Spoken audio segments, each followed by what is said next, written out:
रहीम अस्सलाम वालेकुम नाज़रीन, आप यूट्यूब चैनल देख रहे हैं। मैं इमरान खान हूँ। साबिक वज़ीर-ए-आज़म इमरान खान साहब की मुलाकातें बंद हैं, लगभग 8 महीने से ज़्यादा हो गए हैं और मुलाकातें नहीं हो रही। उनकी फैमिली मिलने के लिए जाती है, हर हफ्ते जाती है, मुलाकात नहीं करवाई जाती। वो बार बार कोशिश करते हैं इमरान खान से मिलने की, लेकिन मुलाकात हो नहीं पा रही। अब ये मामला अदालत में गए और एक मरतबा नहीं, कई मरतबा गए, बार बार अदालतों में गए, लगभग सैकड़ों मरतबा अदालत में गए पाकिस्तान तहरीक-ए-इंसाफ के लोग और इमरान खान साहब की फैमिली, उनके वकला और बहुत सारे लोग अदालतों में जाते रहे, लेकिन इसके बावजूद इमरान खान साहब से मुलाकातें नहीं खोली गई। अब हाई कोर्ट ने एक ऑर्डर दे दिया था, लार्जर बेंच ने ऑर्डर दिया था, तो सब ये समझ रहे थे कि मुलाकात हो जाएगी, फिर भी इमरान खान साहब की मुलाकात नहीं करवाई गई। ये मामला चला गया सुप्रीम कोर्ट ऑफ पाकिस्तान में। जब ये मामला सुप्रीम कोर्ट ऑफ पाकिस्तान में गया तो सबको लगा कि शायद अब सुप्रीम कोर्ट के अंदर जो है वो जजेस गुस्सा दिखाएंगे या जजेस ये कहेंगे कि ये तो बड़ी सख्त ज्यादती है कि अदालती अहकामात की खिलाफ वर्जी की जा रही है और तौहीन अदालत की जा रही है, तो वो मुलाकात के लिए हुक्म जारी करेंगे। तो ये मामला इमरान खान साहब का आज के दिन के लिए लगा हुआ था सुप्रीम कोर्ट ऑफ पाकिस्तान में, और ये जस्टिस मोहम्मद अली मदर ये इस मामले को सुन रहे थे। 3 रुकनी बेंच था और ऐसा लगता था कि चीज़ों को सुना जाएगा, लेकिन वो टेक्निकल चीज़ों के पीछे छुप गए। किसी एक जज ने भी इतनी जुर्रत और हिम्मत नहीं की सुप्रीम कोर्ट ऑफ पाकिस्तान के जजेस में से कि वो ये सवाल पूछ लेते कि भाई एक आदमी की आपने मुलाकातें क्यों बंद कर दी हैं, किस कानून के तहत बंद कर दी हैं, और अदालती अहकामात के बावजूद आप मुलाकातें क्यों नहीं करवा रहे।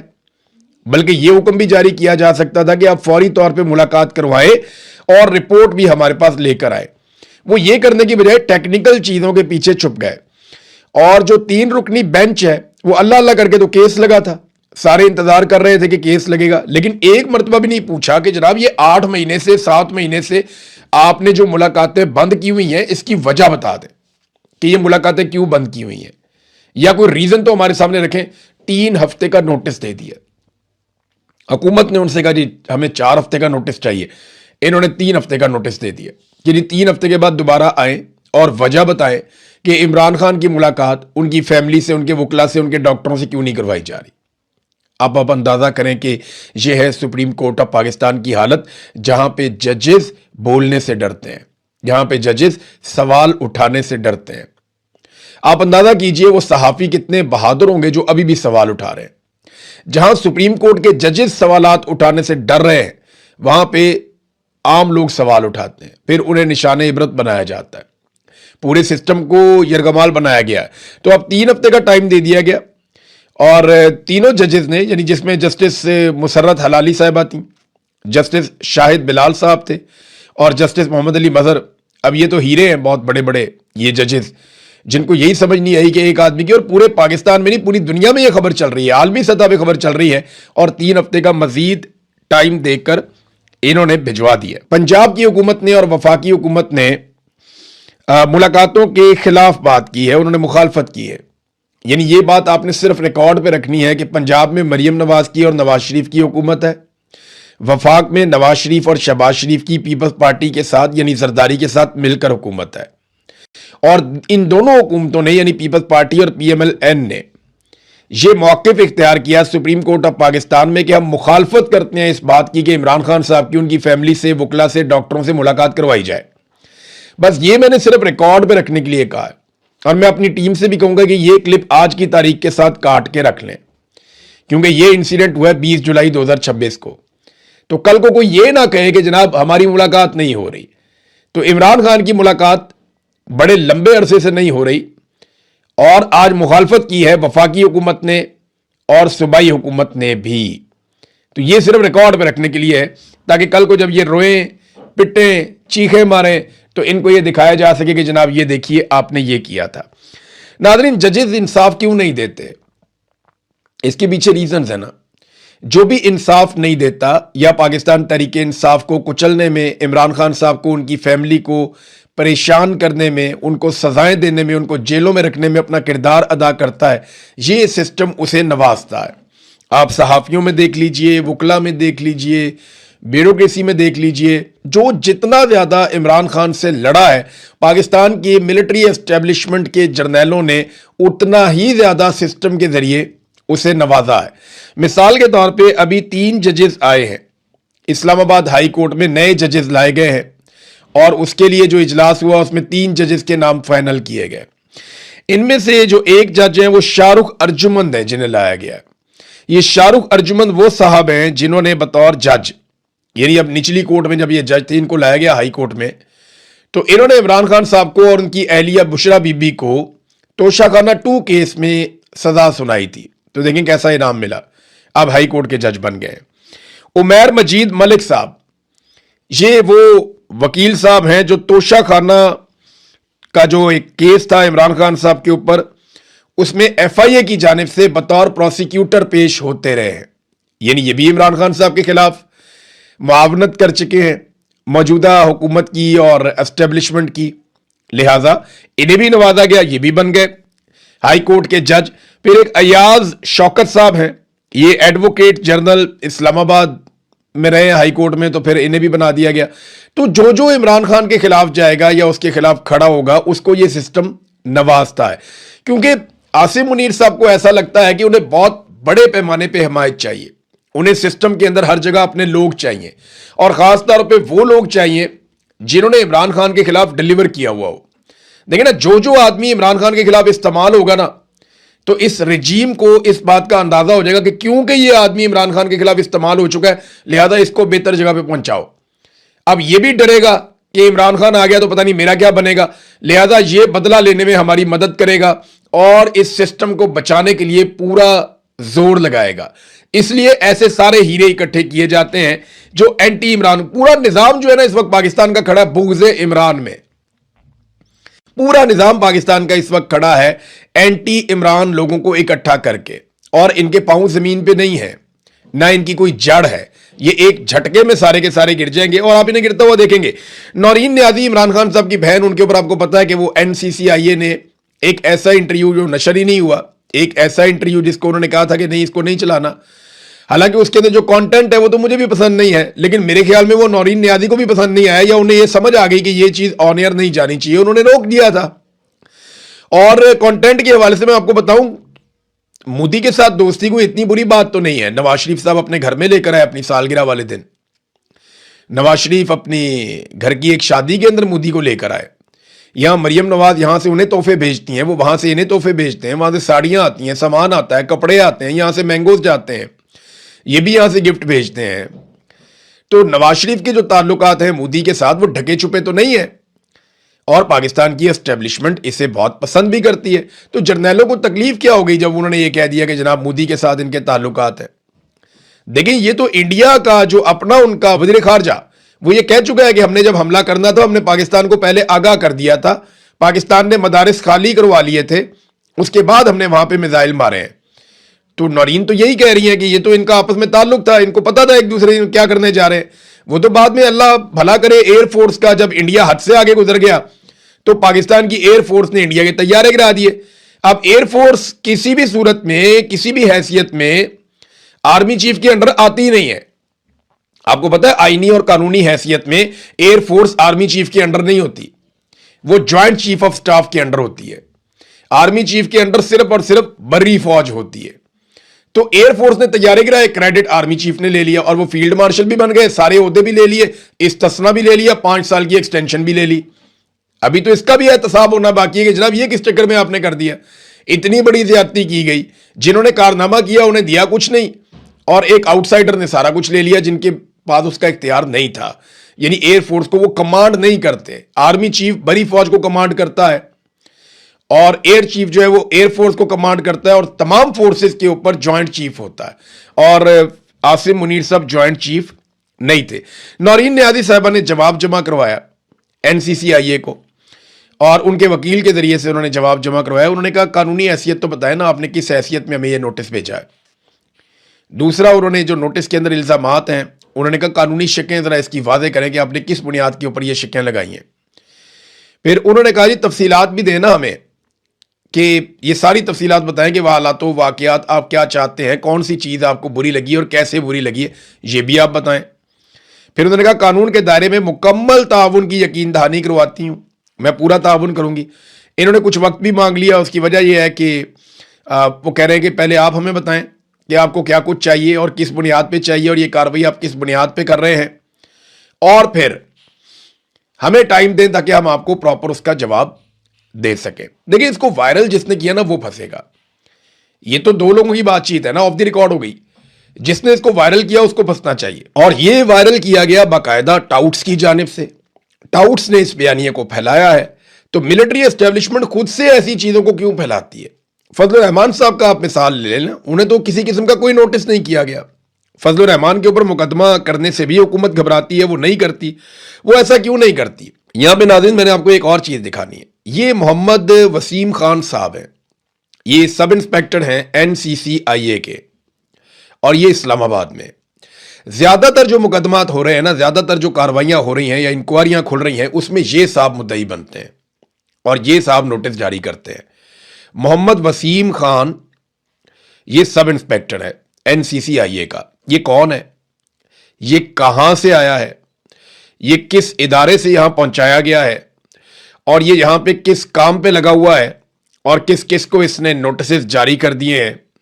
اس کے اوپر میں تھوڑا کام کر رہا ہوں, میں آپ کو آنے والے وقت میں بتاؤں گا. لیکن یہ آدمی آپ نے یاد رکھنا ہے, اسے آپ نے کبھی بھولنا نہیں ہے, کیونکہ یہ خود سے ازیوم کر دیتا ہے کہ یہ میرے ملک کے خلاف ہے اور اس کو جو ہے وہ سزا ملنی چاہیے. یہ آدمی فیصلہ کرتا ہے کہ کون غداری کر رہا ہے اور کون نہیں کر رہا.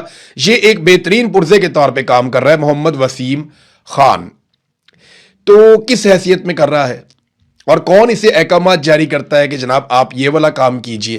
حالانکہ انتہائی نامناسب ہے. فضل الرحمان کو نوٹس جاری نہیں کرتا یہ آدمی, اور بہت سارے لوگ ہیں جنہیں یہ نوٹس جاری نہیں کرتا. لیکن جہاں پاکستان تحریک انصاف, عمران خان یا ان کی فیملی یا کوئی بندہ آتا ہے, وہاں پہ یہ فوراً نوٹس جاری کرتا ہے. اس کے بارے میں ہم بعد میں بات کریں گے. ابھی تھوڑی سی اور خبریں ہیں میں آپ کے ساتھ شیئر کروں. ایک تو نون لیگ نے مولانا فضل الرحمان صاحب پہ کرپشن کے الزامات لگانا شروع کر دیے. نون لیگ کے لوگ کہہ رہے ہیں کہ مولانا فضل الرحمان صاحب آپ کو جواب دینا پڑے گا اس کرپشن کا جو کرپشن آپ نے کی ہے, اور مولانا فضل الرحمان پہ وہ چڑھائی کر رہے ہیں. دیکھیں یہ دن بھی آنے تھے. تھوڑا عرصہ پہلے بلاول اور مریم نواز دونوں مولانا صاحب کی گود میں تھے. مولانا صاحب نے اپنے ہاتھوں سے دونوں بچوں کو پال پوس کے بڑا کیا اور انہیں رجیم چینج آپریشن میں پوری سہولت دی, اور بعد میں انہیں حکومتیں بھی بنوانے میں مدد دی. لیکن مولانا صاحب جو ہے ان کا پتہ کاٹ دیا گیا. ملٹری اسٹیبلشمنٹ کے ڈائریکٹ تعلقات جو ہیں وہ بہترین نواز شریف اور زرداری کے ساتھ چل رہے تھے, تو مولانا فضل الرحمان صاحب کو باہر نکال دیا گیا. فضل الرحمان صاحب کو اس بات کا دکھ بہت ہے. اب وہ پرانے گلے شکوے بھی کر رہے ہیں. کارگل کی لڑائی کا مولانا صاحب نے گلہ کیا, تو مولانا صاحب کو یاد نہیں ہے شاید کہ کارگل پرویز مشرف نے کی تھی وہ گھٹیا حرکت, جب نواز شریف نے کہا کہ اس نے میری پیٹھ میں چھرا گھونپا ہے اور یہ مجاہد بنا کر فوجیوں کو لے گیا ہے کارگل کے پہاڑوں پہ, اور یہ مانتا ہی نہیں ہے کہ وہ اس کے فوجی ہیں.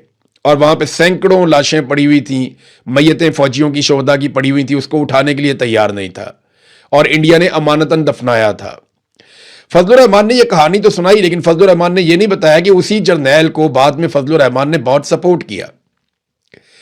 اسی جرنیل نے فضل الرحمان کو خیبر پختونخوا میں حکومت بھی بنا کر دی. اسی جرنیل کو لیگل فریم ورک آرڈر کے حوالے سے مولانا فضل الرحمان نے بہت بڑی سہولت بھی دی تھی, اور اسی جرنیل کے ساتھ ایک ورکنگ ریلیشن بھی بنایا تھا مولانا فضل الرحمان نے. نواز شریف نے کہا تھا میں انکوائری کرواؤں گا کارگل کی. آج تک نواز شریف کو بار بار حکومت ملی, اس کے بعد اس نے کبھی انکوائری نہ کروائی. تو وہ پرویز مشرف تھا مولانا فضل الرحمان صاحب, جس کی آپ نے ہمیشہ سہولت کاری کی جب تک وہ کمزور نہیں ہوا. جب وہ کمزور ہو گیا تو آپ اس کے خلاف ہو گئے. آج اگر عاصم منیر کمزور ہو رہا ہے تو ہو سکتا ہے کہ اس کو کمزور دیکھ کے آپ اس کے خلاف ہو جائیں, لیکن اگر عاصم منیر طاقت میں آ گیا تو مولانا صاحب پھر آپ کیا کریں گے؟ سوال تو یہ پیدا ہوتا ہے. اور مولانا صاحب جو کر رہے ہیں, کیا وہ بغیر کسی کے اشارے کے کر رہے ہیں؟ ماضی میں تو ایسا کبھی نہیں ہوا. مولانا صاحب ہمیشہ اسٹیبلشمنٹ کی طرف سے کھیلے ہیں اور یقین دہانیوں کے بعد کھیلے ہیں. بغیر یقین دہانیوں کے مولانا فضل الرحمان صاحب نے کبھی کچھ نہیں کیا. اور اس مرتبہ مولانا فضل الرحمان صاحب خود سے انقلابی بن گئے یا وہ انقلابی بننا چاہتے ہیں؟ اس کی حقیقت کیا ہے؟ پاکستانیوں سے جب بھی میں پوچھتا ہوں, پاکستانی اس بات پہ یقین ہی نہیں کرتے. دیکھیں نا مولانا صاحب, آپ اتنا کچھ بولتے جا رہے ہیں, آپ کو کچھ کہہ نہیں رہا. وہ صنم جاوید, ان کا ایک پیغام آیا جیل سے ایک صحافی کے ذریعے سے, وہ میں پیغام بھی آپ کے سامنے رکھ دیتا ہوں.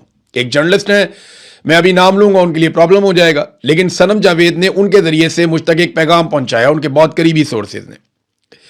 वो ये बताती हैं कि हालत ये है उनकी इस वक्त कि वो उठने बैठने से और चलने फिरने से भी कासिर हैं और उन्हें 3-3 इंजेक्शन लगाए जाते हैं। वो इंतहाई तकलीफ में है और डॉक्टर और अमला उन्हें चेक करने के लिए नहीं आता। उन्हें अस्पताल जो जेल के अंदर है वहां पे बुलवाया जाता है, वो उन्हें चेक करने के लिए भी नहीं आते जब वो तकलीफ में मुब्तला होती हैं।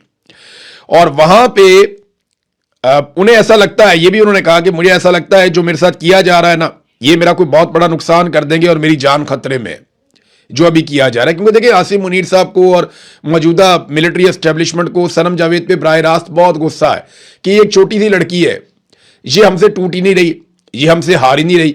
यही गुस्सा जो है ईमान मजारी पे है, यही गुस्सा जो है महारंग बलूच पे है, यही गुस्सा यास्मीन राशिद पे है, सनम जावेद की बहन पे भी यही गुस्सा है कि ये हमसे टूटते क्यों नहीं है, हम इन्हें तोड़ना चाहते हैं, ये हमसे टूटते नहीं है। बंदूक हमारे पास है, बूट हमारे पास है, ताकत हमारे पास है, डंडा हमारे पास है, ये कमजोर निहत्ती लड़कियां हमसे जीत कैसे सकती हैं? ये बहुत बड़ी प्रॉब्लम है जो उन्हें हो रही है।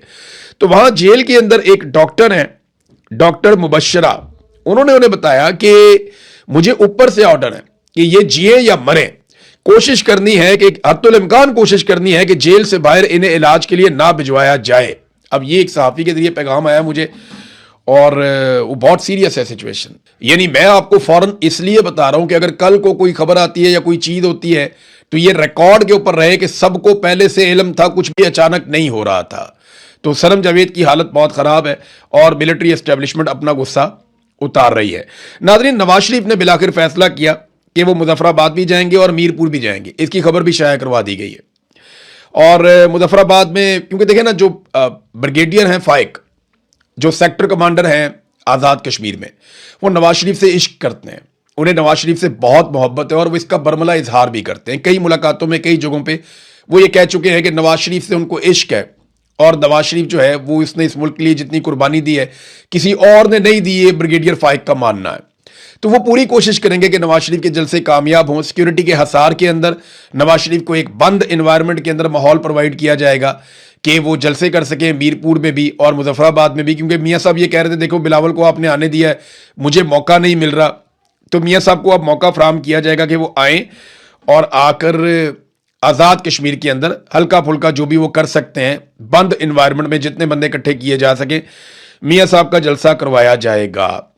नाजरीन, ईरान और अमेरिका के बीच में जो लड़ाई है वो शिद्दत इख्तियार कर रही है। 9 दिन हो गए इस लड़ाई को, 4 अमरीकी फौजी भी मारे गए हैं, कई अमरीकी फौजी जख्मी हो गए हैं, अमेरिका का फौजी नुकसान लगातार बढ़ता चला जा रहा है।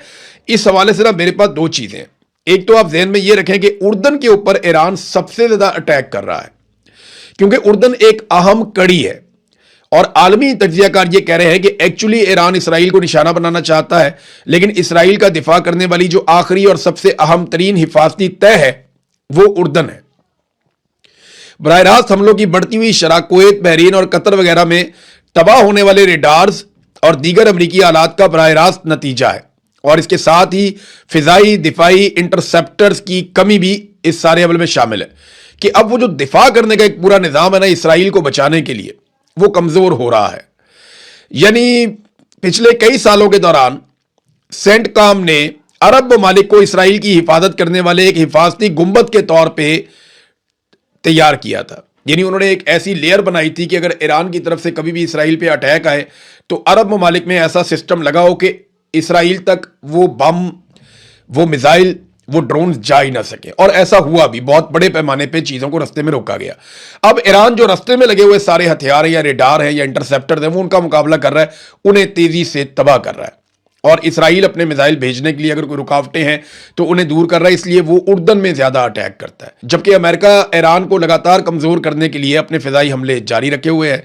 द वाशिंगटन पोस्ट की एक रिपोर्ट है और उसमें कहा गया कि ट्रंप इंतजामिया ईरान के साथ एक बड़ी लड़ाई की तैयारियां कर रही है। यह फैसला इस हफ्ते के दौरान होने वाले शदीद हमलों के बाद किया गया है जिनमें 4 अमरीकी फौजी हलाक हो चुके हैं। पेंटागन खित्ते में फौजी तैयारों की तादाद में इजाफा कर रहा है क्योंकि हुकाम वसी तर कार्रवाइयों की मनसूबाबंदी कर रहे हैं, लेकिन कुछ अमरीकी हुकाम जो समझदार हैं उन्होंने इस बात से खबरदार किया कि हमारे पास इस वक्त इंटरसेप्टर्स की कमी है, यानी जो फिजाई दिफाई निज़ाम के लिए इस्तेमाल होते हैं मिसाइल्स, उनकी हमें कमी है। गोला बारूद के घटते हुए ज़खायर इस मुहिम को खराब कर सकते हैं और प्रॉब्लम हो सकती है। बाकर कालीबाफ ने, जो ईरान के स्पीकर हैं, बड़े इंपॉर्टेंट आदमी हैं, उन्होंने कहा कि अमेरिका लगातार खित्ते में नया फौजी साजो सामान बड़ी तेजी से ला रहा है और हम चाहते हैं कि जंग रुके, लेकिन हमें ये समझ आ रही है कि अमेरिका बहुत तेजी से जंगी चालन चल रहा है और बड़ी तेजी से हथियारों को यहां पे पहुंचा रहा है। तो हमने भी इस बुनियाद पे अपनी तैयारियां मुकम्मल कर ली हैं। जिस किस्म के इक़दामात होंगे उसी तरह का जवाब दिया जाएगा। तो ये है नाज़रीन अब तक की सारी सूरत हाल जो मैंने आपके सामने रखी है। अपना ख्याल रखिएगा, अपने इस चैनल का भी। अल्लाह हाफ़िज़।